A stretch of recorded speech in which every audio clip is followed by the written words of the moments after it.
Well, I'd like to welcome everybody to the monthly webinar that I've been putting on for several months now. Appreciate your taking the time, and I hope this will be interesting. I'll speak for 20 minutes or so, maybe as much as a half an hour.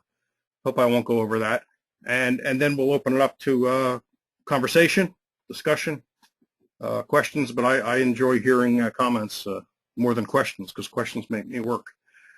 So. As you know, the title of this is the phony trade-off between privacy and security. Most people take it for granted, mainly because they've heard it so many times from politicians and pundits, that they must trade some privacy for security in this dangerous world. We've especially heard this since 9/11, 2001. The challenge, we're told, is to find the right balance, and I'd like to examine this proposition this evening.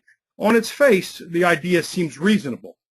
I can imagine hiring a firm to look after some aspect of my security. To do its job, the firm may need some information about me that I don't readily give out indiscriminately. It's up to me to decide if I like the trade-off. And I don't see anything wrong with this. In a free market, firms would compete for my business, and competition would pressure firms to ask only for information that was required for their services and nothing more. As a result, a minimum amount of information would be requested, no more than was really needed for the job. If I thought even that amount was too much, I would be free to choose to look after my own security. And if I did business with a firm that violated the terms of our contract, say it disclosed my information in a way that transgressed the terms, I would have recourse through a court or arbitration system. At the very least, I could determine I could terminate the relationship and strike up another, or none at all. In other words, in the free market, I would find the right balance for myself, put quotes around that word, and you would do the same.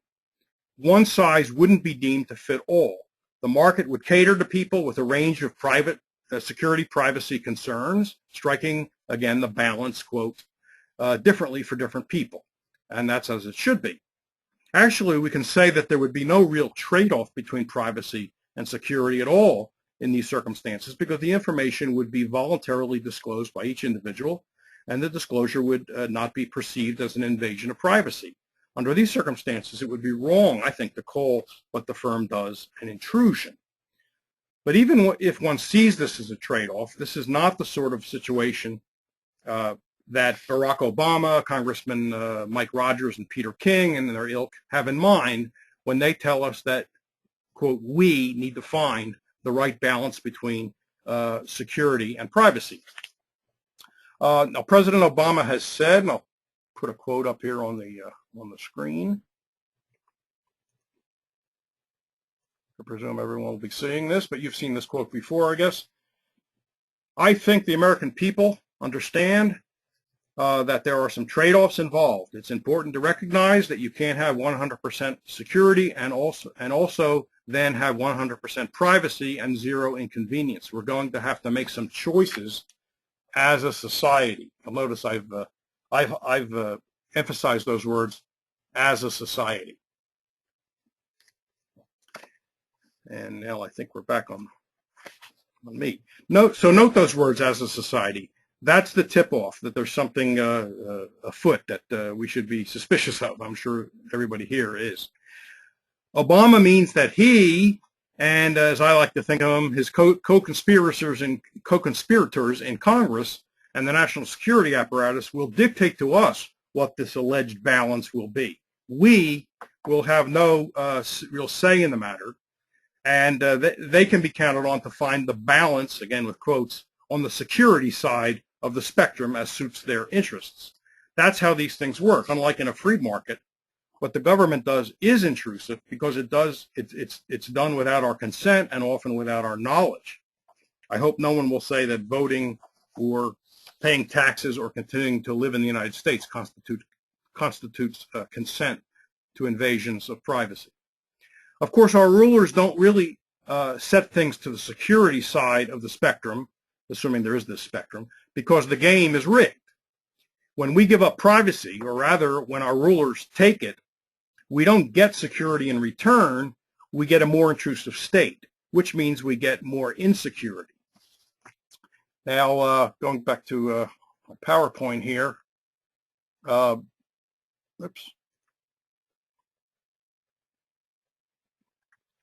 Roderick Long, that's his picture, has addressed this. He's made a similar point in his blog, The Austro-Athenian Empire, in which he said, in the wake of the recent NSA revelations, there's increased talk about the need to balance freedom against security. I even see people recycling Larry Niven's law that freedom plus security equals a constant. Nonsense. What we want is not to be attacked or coercively interfered with by anyone, be they our own government, our nation's, other nations' governments, or private actors. Would you call that freedom, or would you call that security? You can't trade off freedom against security because they're exactly the same thing. Likewise, where the state is concerned, you can't trade off privacy against security. Here, privacy and freedom are obviously intimately related. You can't trade one off against the other because they're exactly the same thing. Anyone who reads dystopian novels, like 1984, knows that government access to personal information about people serves to inhibit and control those people. That's insecurity. So insecurity rises with violations of privacy and freedom. Now, it will no doubt be said that while in one respect we are more insecure when the government we are subject to spies on us, in return we gain security against threats from others, say Al-Qaeda.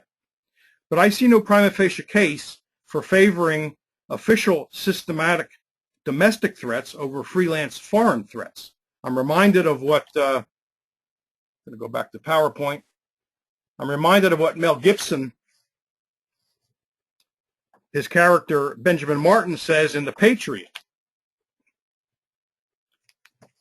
Would you please tell me, Mr. Howard, why I should trade one tyrant 3,000 miles away for 3,000 tyrants 1 mile away? An elected legislature can trample a man's rights as easily as any king can. Some foreigners might indeed want to come here and kill Americans, but the U.S. government has been no slouch in that department. How many Americans who were sent off by, quote, their government to fight in foreign wars never came back? How many came back with their lives shattered? The number of that number dwarfs the number of casualties from terrorism by freelance foreigners. Throw in the fact that if foreigners want to kill Americans, it's mostly because Obama's government, like George Bush's and others before it, is killing their countrymen, and the phony nature of this alleged protection is clear. The war on terror is a perpetual motion machine when you think about it, right? The more you kill, the more threats you create. That's why I've said that George W. Bush should have gotten the Nobel Prize in Physics for inventing the perpetual motion machine. Obama and company say they welcome a public debate about calibrating the trade-off between security and privacy, but they don't really welcome it. They wouldn't even be going through the motions had it not been for the heroic whistleblower Edward Snowden, whom they are determined to lock up for life if they can catch him. A true debate over this issue is the last thing they want. What they want is a simulated debate now that the revelations have been made in order to quiet public concern about spying. As Connor Friedersdorf of the Atlantic pointed out, Obama's directive creating the Review Group on Intelligence and Communications Technologies, this is a recently created group, is charged with, quote, accounting for other policy considerations such as the risk of unauthorized disclosure and our need to maintain the public trust. So what they're concerned is maintaining public trust. Unlike Obama's initial statement about the review group, the official directive, unlike his public statement about creating the group, the official directive says nothing about preventing violations of privacy and related abuses.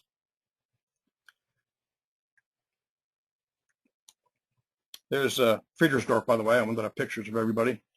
But as Friedersdorf comments, what happened to those goals, namely the goals of protecting our privacy? The closest the Monday directive comes to them is an instruction to remember, quote, our need to maintain the public trust.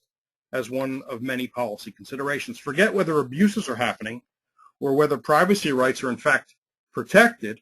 Director of National Intelligence James Clapper need only probe the perception of trust. Remember, this is a man with a demonstrated willingness to tell lies under oath when he decides doing so serves the greater good. The review panel was created, though the admitted perjurer Clapper kept arm's distance from it, if only for public relations purposes. Yet the Associated Press reported the following.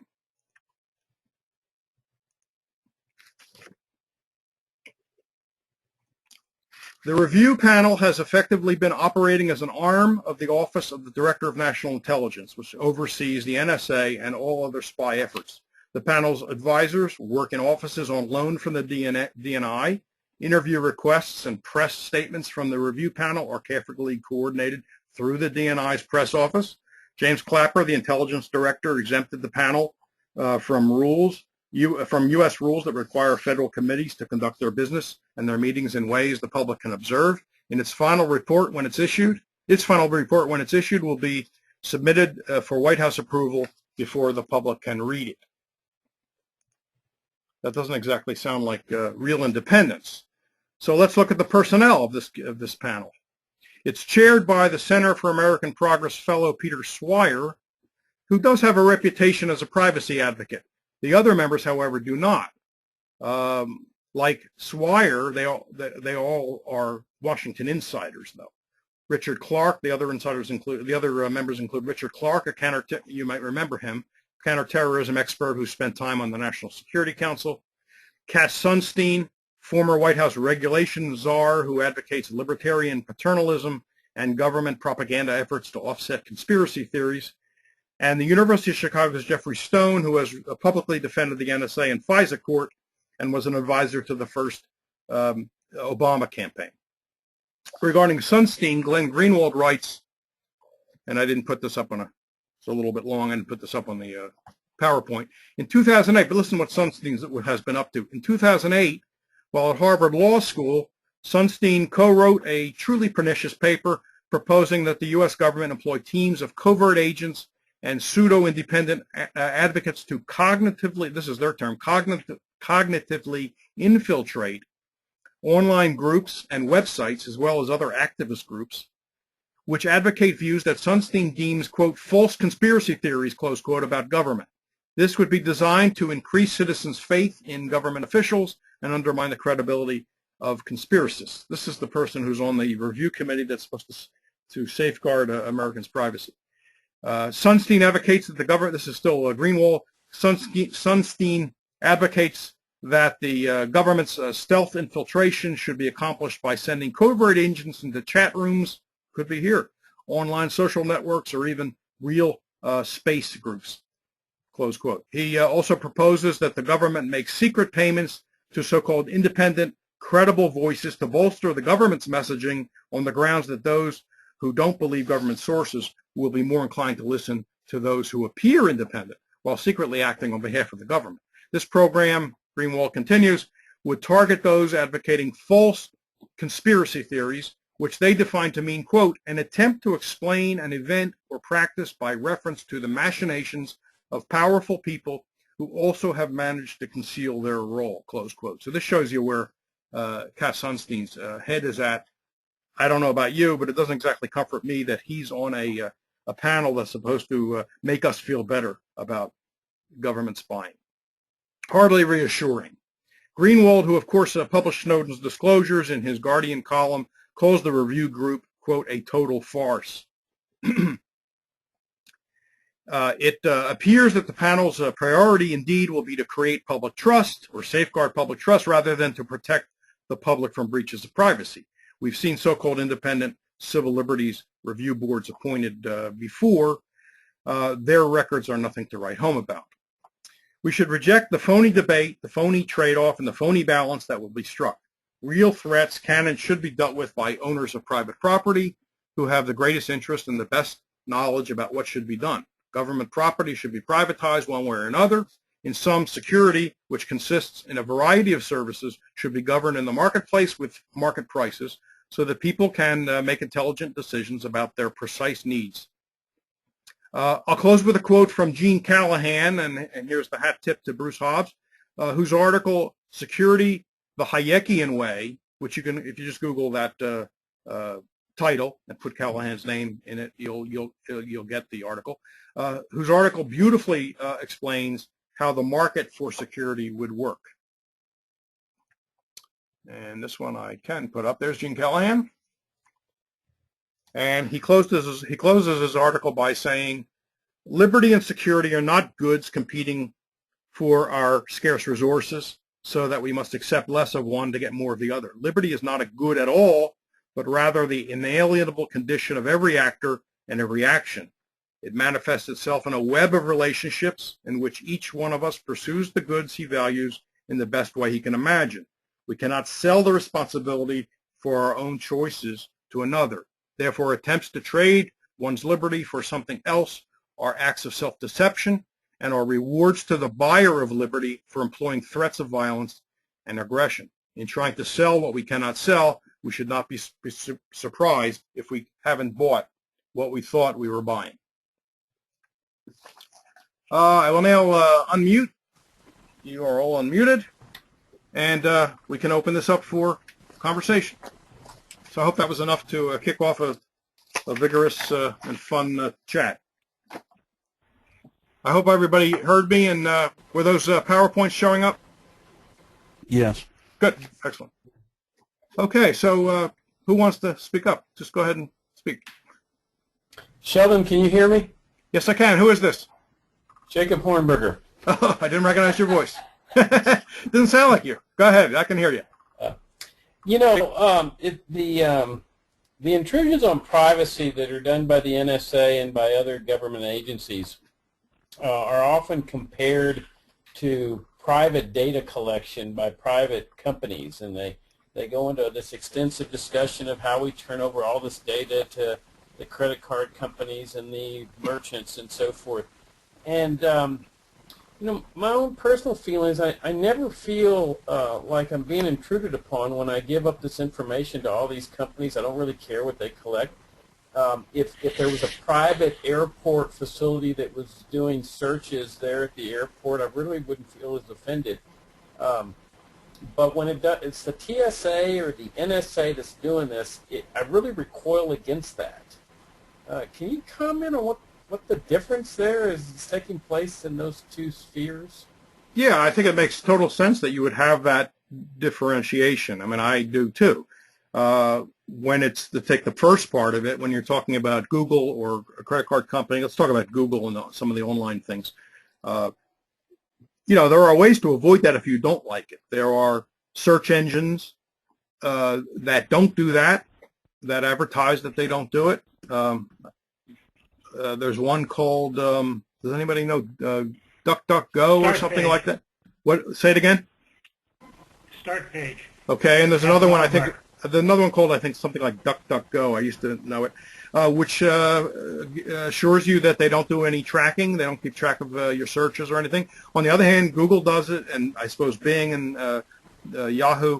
But even if you go for that and let them do that, you know what the purpose is. It's not the government's purpose. They want to tailor ads to you, or maybe send you even an email bringing to your attention something that you've shown interest in buying. That's the worst they do. Now, some people don't like that, and like I said, they can avoid it. But I don't mind it. I'd rather see ads that are sort of tailored to what I'm interested in rather than random ads, which often are going to be things I have zero interest in.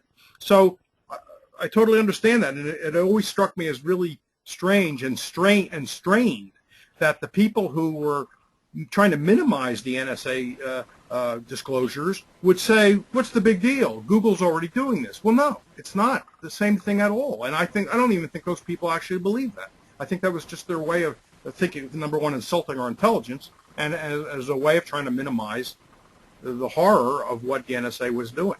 And the same thing with private searches, right? If you go into a private store and there's a metal detector, it shouldn't have the same feeling as the government. The government has its own agenda. It's imposing a one-size-fits-all on all airlines and all airports when those things should be privatized, and then it's subject to the competitive process. Airlines and airports that were private wouldn't want to unduly intrude on their customers because competition, that would open up a competitive opportunity for someone else. So all that would be limited by the competitive market, and that's not the case with government. I completely agree with the TSA, and I thought it was a great example. And what really bothers me is I've made exactly that argument with people who I thought were reasonable, and their head explodes. It's like, well, the airline could do exactly the same thing the TSA is doing, and I would know it's because it's necessary because I can go somewhere else and get competition. And I can't get that with the government, and they don't have a Fourth Amendment either, of course, right, which is kind of like a skewed angle, but that's for the constitutionalists. And it's very disturbing that you can make what I would say was a very clear argument, and people will look at you with, like, you know, they're deer looking in headlights. It's very disturbing, and I'm aghast at that and wonder what more can be said to drive that point home. You know, the airlines. The I'm sorry. Go ahead. The airlines would never in a million years do the same thing that the government does. If you showed up and got smart with the ticket agent at the airline, they'd just show you the door. They wouldn't arrest you and haul you into some back room or something. Good point. That's right. There's no competitive pressures on the government, obviously, and that makes a world of difference. I mean, we can't really overstate that the importance of that. Competitive pressure protects people from abuse and bad manners and other sorts of things, and that doesn't exist with the government. Usually their response is kind of a within the government shell environment type of responses, like, well, the airlines shirked their security responsibility. Well, they could have done that without the state protecting them from the liability for their actions, because that's really what it's about. The government stepped in and said, okay, you can't do it, we're going to do it. And maybe, you know, it's quite possible that the airlines got together and said, hey, state, take this over, then we won't be responsible for it.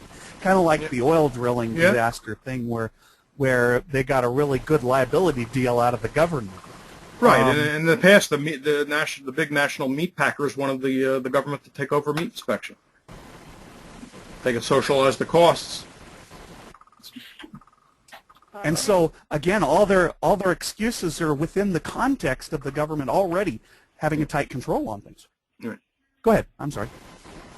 Okay, if I could weigh in, and my arguments or concerns are much lower level than these, but very pragmatic but historical. I forget the term that Mises used for the knowledge problem, basically, that the more centralized authority is, the less knowledge, less access to knowledge they have. And my concern, and here I've really started including this, was in working on amicus briefs for military commissions, arguing the need for the right to know. The fact that we are stronger, our security is stronger, when we have more people having access to knowledge where we can make wise decisions. I think the best example of that is the Vietnam War. We had an incompetent general over in Vietnam, Westmoreland. People are coming to that conclusion unanimously now, I think. But in any case, he was hiding the information, manipulating intelligence, doing other things, all to our detriment.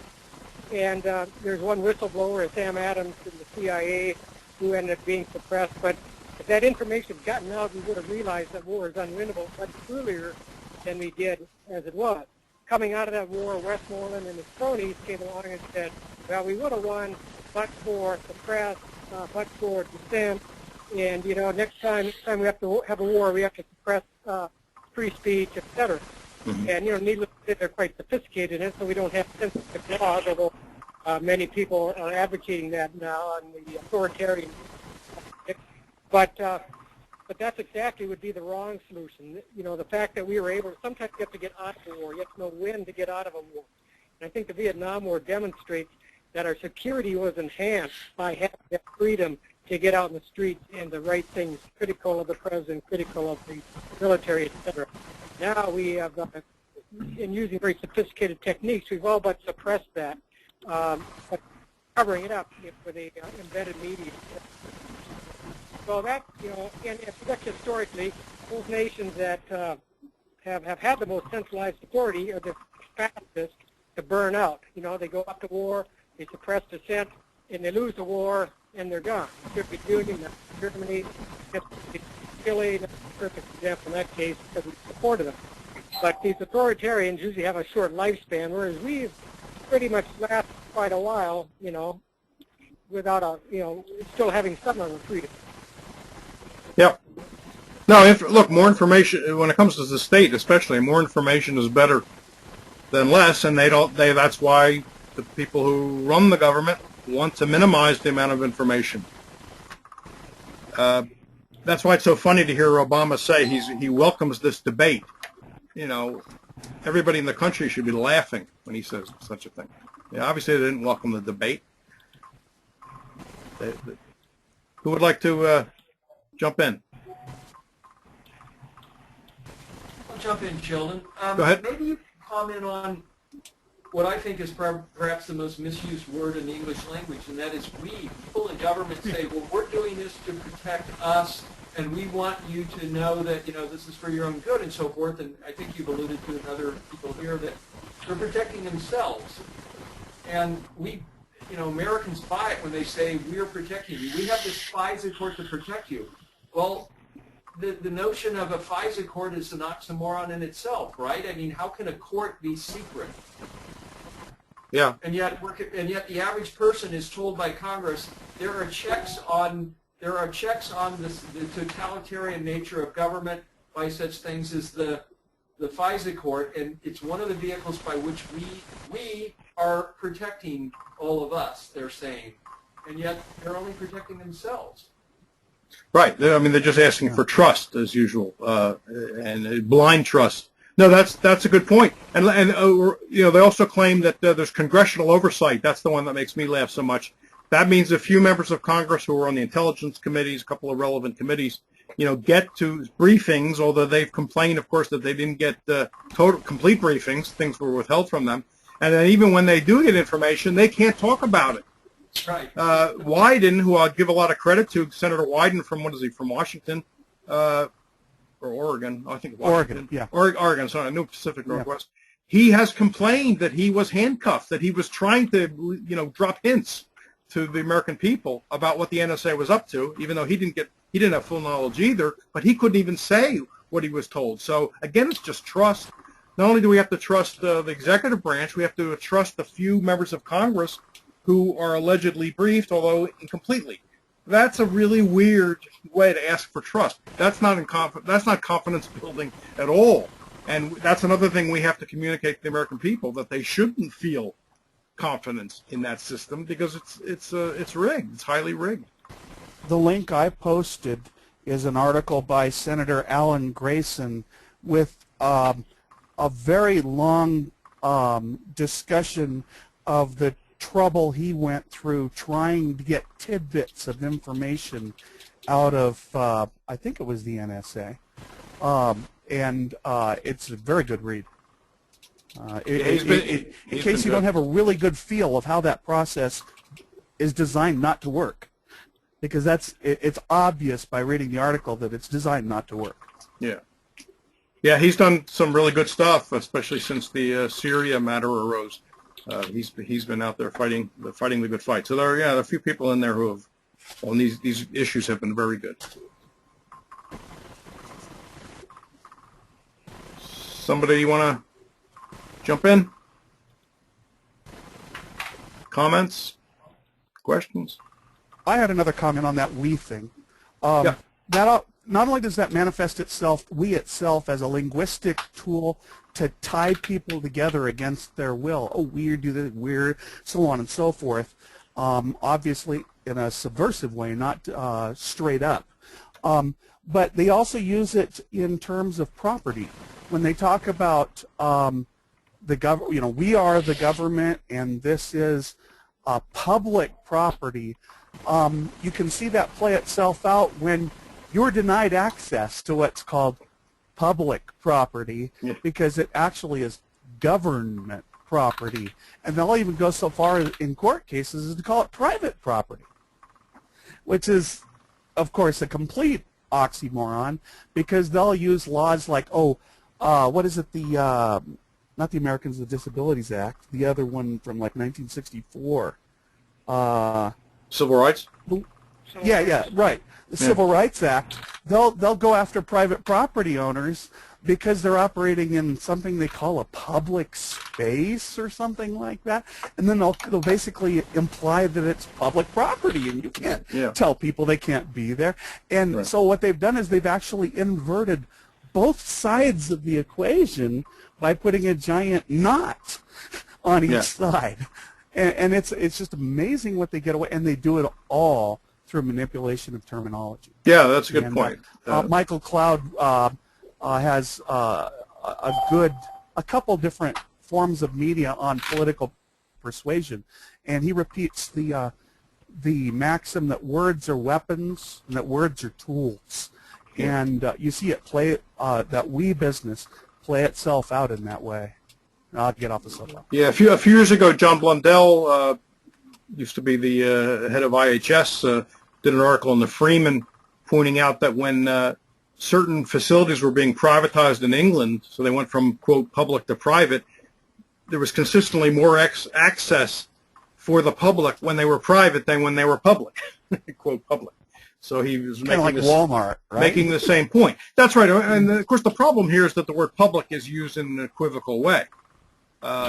If we look in the sphere of private property, there's kind of two kinds of private property, right? There's private public property, and there's private property. A home is private. A restaurant is private public, and is open to the public. It's owned by a private person, but his purpose is to, like a restaurant is, right, to be open to strangers to walk in. So they play on that word public, and then smuggle in meanings as if it were owned by everybody somehow. And you can even go outside that box, and there are xenophobes who equate the United States as private property with the lines around it, and people coming into your home. Well, no, that's not my home. My home's here.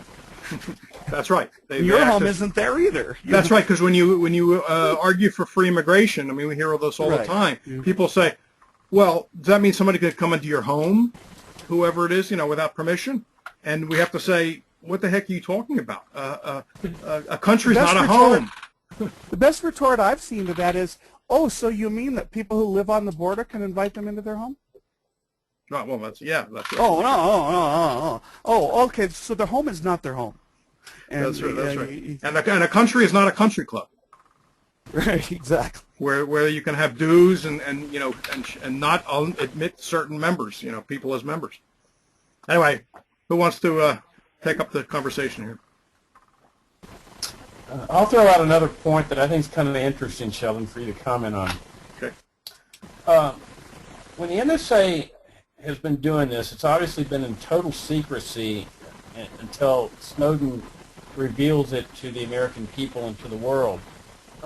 So if the government, if we knew the government was looking at our email, we wouldn't be any freer. The government would know what it was doing, and we would know what the government was doing, but everything would be on the table. But it seems to me that part of the reason they're so angry at Snowden is that their attitude was that as long as Americans don't know this, they're not aware of this, then everything's fine because they think they're free, and as long as they think they're free, everything's great. We're here spying on them. They don't know it. They think they're free. Everything's fine. It seems to me that part of the anger of this is over Snowden is saying, you've ruined everything for us. And for people, you've made them aware. You've brought them into this field of knowledge that I think, that's one of the things that I think that's upset them. I think that's right.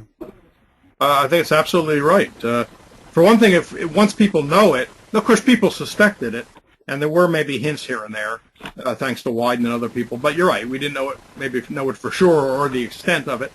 There were ways around, try to get around it. I mean, there are encryption programs which the government, has tried to control. There was a great controversy a few years ago with a program called Pretty Good Privacy. You probably know about it.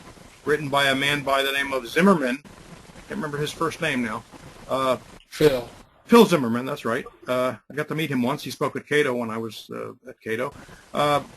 And he was distributing that for free. It's a very sophisticated but easy to use, user-friendly encryption program. And the government, first of all, tried to stop him from putting it online, at least the code online, because foreigners could get it, and that violated the Export Control Act.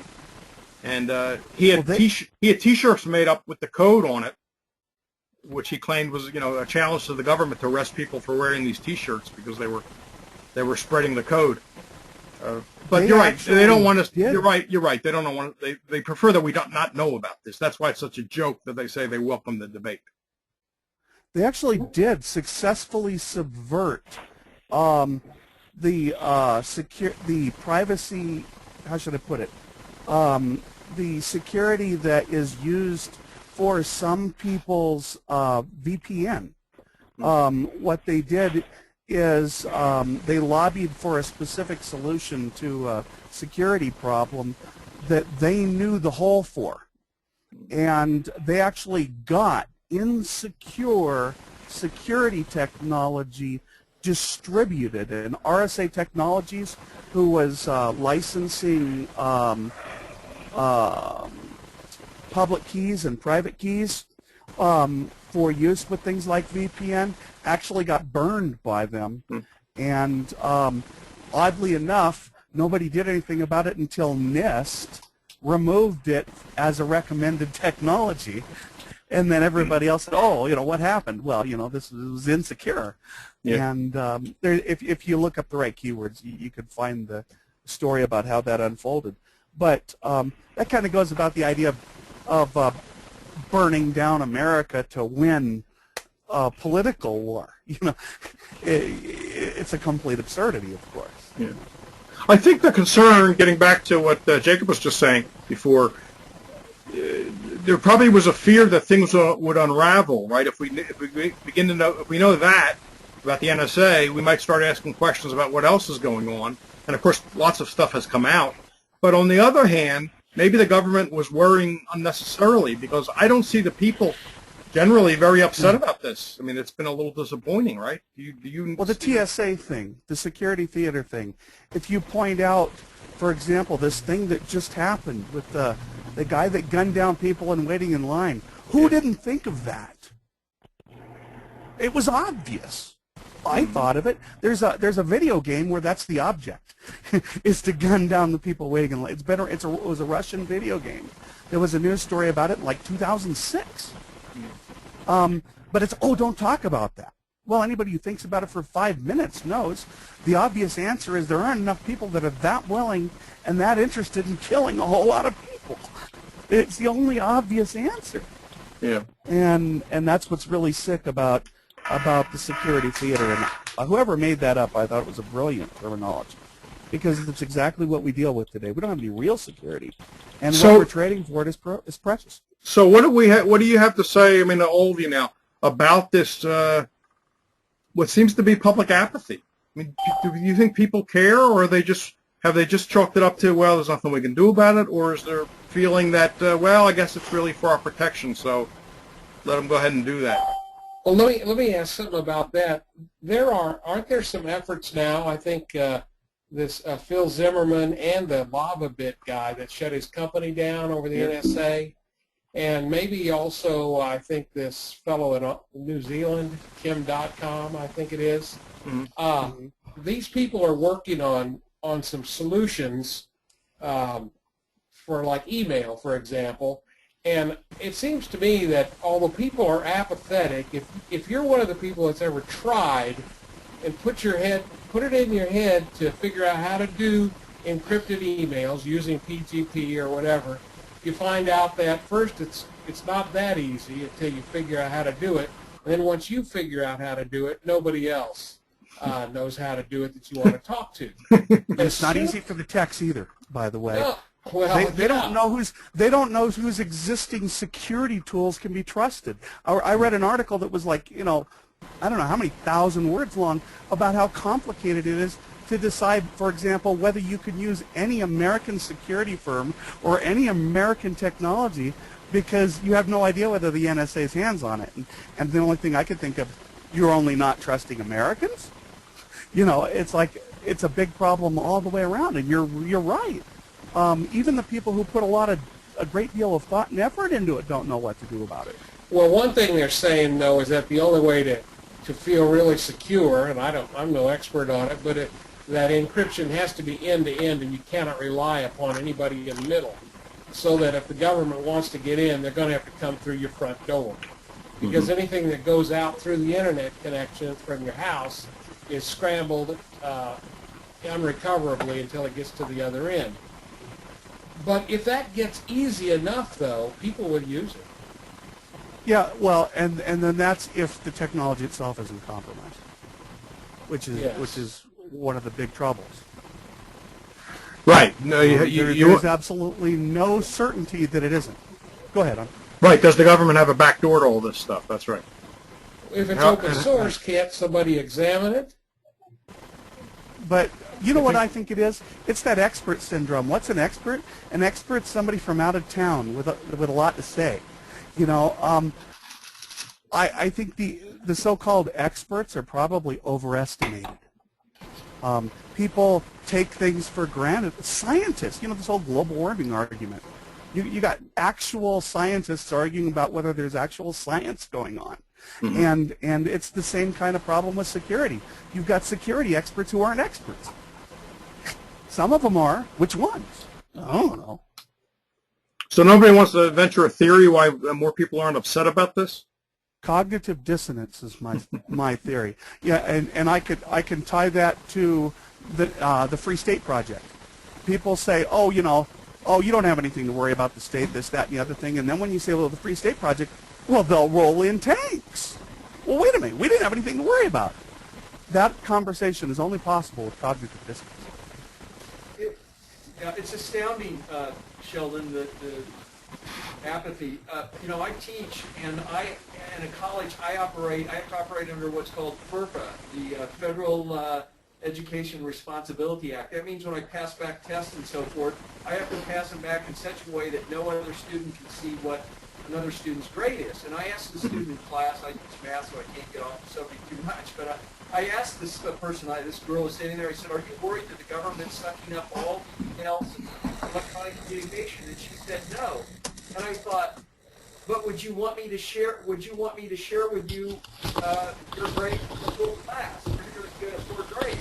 And that's nothing compared to the privacy of your emails and your phone conversations that you may have had with a doctor or a boyfriend or parents or who knows what. They don't see the connection. And I wish there were a way to make it more the average person was, if you could somehow paste their emails all over their walls and everybody can see them and say, this is 1/10 of 1% of what the government's getting on you every day. Yep. And now everybody can see it. Does that bother you? Why do you excuse these people that are off in some building in Utah or in some building outside of Washington, that they're trustworthy with this information? And that's what the average American thinks. They're trustworthy. They wouldn't do anything harmful with it. They're only using it to protect us from terrorists. That's kind of like what Snowden did, I think. There was shock value in what Snowden did. Yeah, right. Most of us probably weren't, I don't know, we were shocked and amazed and so on and so forth. But were we skeptical? I wasn't. When I saw this stuff come out, I thought, yeah, I can believe that. Yeah. Yeah, I think we were getting enough hints that there was something going on. He confirmed it. Let me ask you to speculate, if you would, and somebody else. Where does this go? I mean, Greenwald has hinted that there's more stuff that he has that he could reveal from Snowden, and will do so if it becomes, necessary, or what he thinks is necessary to keep government in check. Does this just die out from public apathy, or where does this go? Well, if things keep coming out, then, it seems to me it stays alive as long as interesting revelations are coming out. So I hope he's got a lot more and he's going to parcel it out.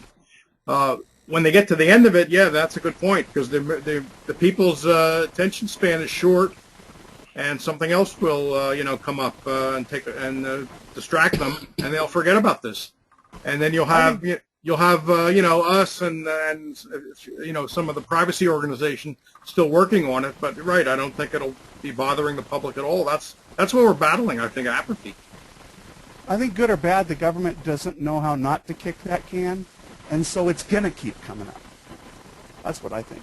And hopefully there'll be more whistleblowers, and we'll learn about different things, new things.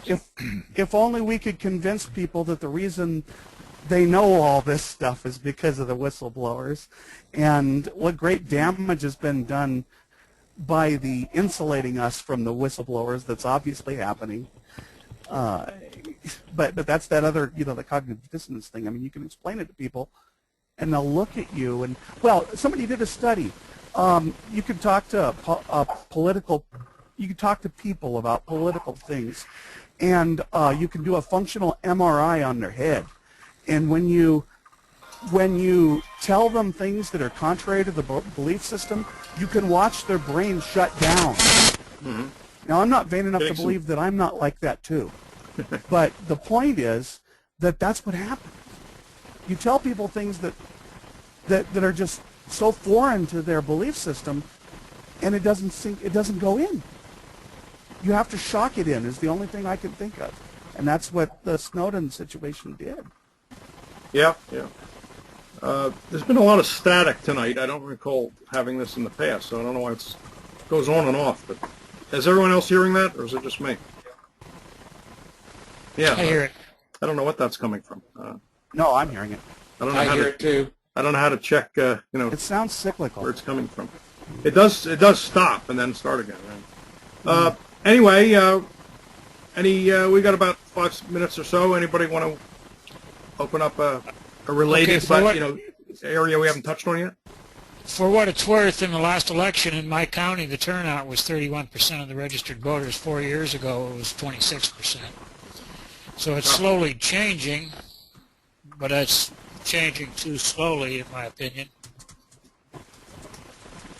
Yeah. If voting worked, it would be illegal. That's right. That's right. I mean, well, I wonder if this will even be an issue in 2016. I guess, depends on who the nominees are, but Hillary's not going to want to talk about it. Next president is going to be Mitt Romney, and the government's going to get bigger. You're predicting Mitt Romney? He's going to get the nomination, Mitt Romney? Yes. And then get elected? And the presidency. Not if John McCain has anything to say about it. He's threatening to run. Lord help us. Well, gosh, thanks for cheering me up on that Mitt Romney note. I'll feel much better. What bugs me is just the lack of public interest in this. I mean, I don't see it anywhere. I don't know. I talk to people, but I have to bring it up if it's going to get discussed. No one else seems to bring it up around me. Maybe they don't want to set me off. Maybe that's the reason. But I don't know. What's your experience? Are you finding with friends and neighbors and family any interest at all in this matter? Many of the people that I speak to, or that when I hear them talking about it, they say simple things like, well, if you've done nothing wrong, you have nothing to be afraid of. And I say, well, that's, for me, I choose not to have people doing this. I don't want people knowing. I haven't broken the law, I haven't done anything wrong, but I simply don't want people in the government to read my email or read my phone conversation. And they don't really know what to say to that. And I'll ask them the question, another simple question. I'd say, for example, do you think that George Washington had anything to hide from his government? He was a pretty decent fellow, wouldn't you say? And they would just nod. Well, he had things he didn't want the government to know about. He was classified as a criminal by his government. But it's more than just that. I mean, if you carry this to its logical conclusion, there's nothing to stop you. What's the next step? Eventually there'll be cameras in people's homes. So we don't do on camera in the bedroom, or in the bathroom. Yeah. Well, now we got a dog barking. We're a little bit louder, Paul. We're lost you over the background there's noise. no end to it logically. I mean, Yeah. if you think, I mean, they could just keep going on and on. It's all for our safety. And most people don't think about it in that way. They don't think about it. Yeah. They don't put that much time into it. No, I don't know I if it's apathy or a feeling of being overwhelmed. Government- yeah, there may be a feeling of powerlessness. Like, what can I, even if I don't like it, what can I do about it? That may be I've part often of it. wondered if people enter that way. They enter powerless and they already feel defeated. And, well, what can I do about it? Yeah, I think that's true. I think it should be easy to demonstrate to people, or at least explain to them, that just because you're not doing anything wrong, I assume they mean illegal or grossly immoral, that doesn't mean they want all their private affairs disclosed to perfect strangers. I don't think it should take much explanation to get a person to see that the standard is whether you did something wrong or not. There's plenty about your private life you don't want to broadcast, even if there's nothing wrong. It's just your private life. The only thing that comes to mind is something sinister, something like exploiting those holes that the NSA has created to expose private information to show that. But then you're the bad guy and you're doing truly immoral things to demonstrate the problem.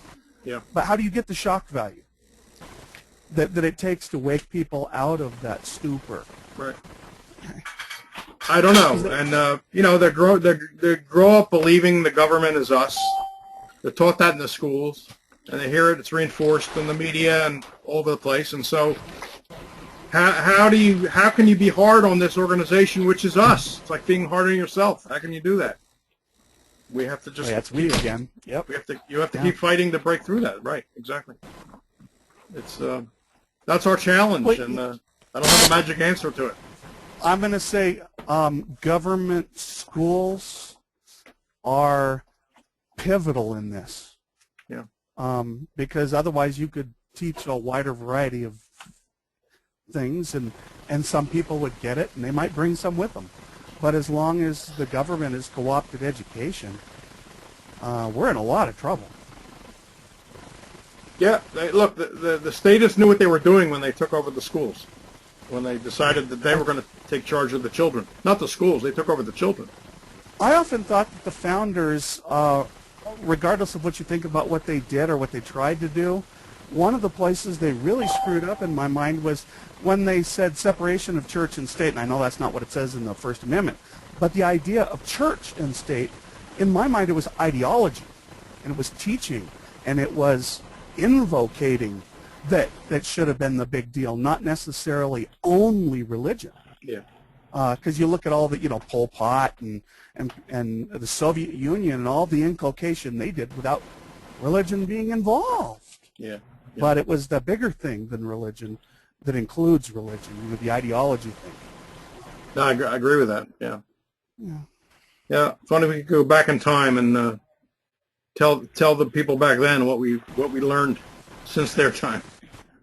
Okay, well, listen, I appreciate everyone's attending tonight. We'll do another one of these next month. I think it'll be the 11th, December 11th, then we'll announce the topic. And I hope this is interesting, so I hope you'll keep coming. Thank you, Sheldon. Thank you, Thank- Sheldon. Thank you very much. Thank Yeah. you all.